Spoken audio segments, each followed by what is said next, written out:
Welcome back to So Crazy. Thank you for joining me for another video. Again, we're going to look at the second part of my embroidery project, following up after I went and outlined these letters with the backward split stitch and then did some filler stitches. I do go around the perimeter and do just a few cross stitches. As you can see, that's what I'm going to do here. I find it a lot easier to fill in the letter over these filler stitches once I've done some of these random stitches.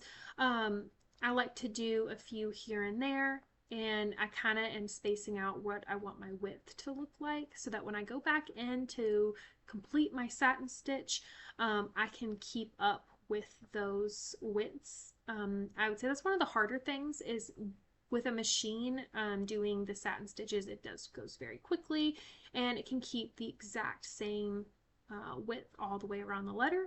When you're doing it by hand, I think that just kind of varies and changes. I use these as kind of like my template. And I mean, again, it can change as I'm going through and completing the satin stitch.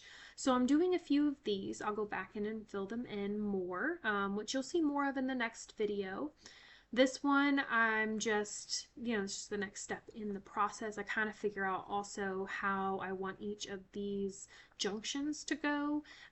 So like the one I just placed down the middle, I do take some stitches that are going to go there where the lines connect. And then I'm also going to keep the stitches going, let's see, across this longer piece of the R. And then as you can see, these two pieces where it connect, I'm going to go down the middle.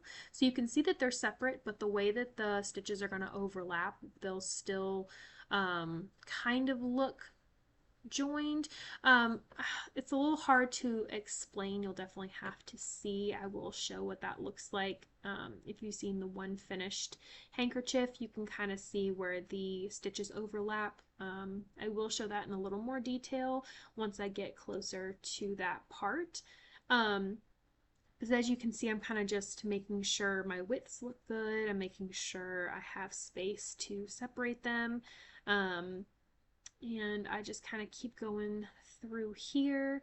It's not as fast. I do have this sped up. It does take a good while. This is about 10 minutes. One of my other videos I think was like 20 minutes, but I speed them up so you guys don't have to sit there for too long watching me stitch. But I mean, the best thing to do is just stick on a good show and get stitching. Have really good light. I use little reading glasses to go ahead and see all the stitching. But I just go all the way around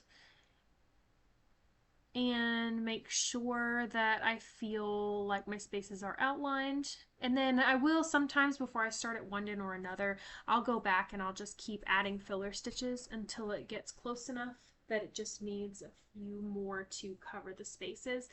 You'll see that in the next video, so come back and see what that looks like. Follow along.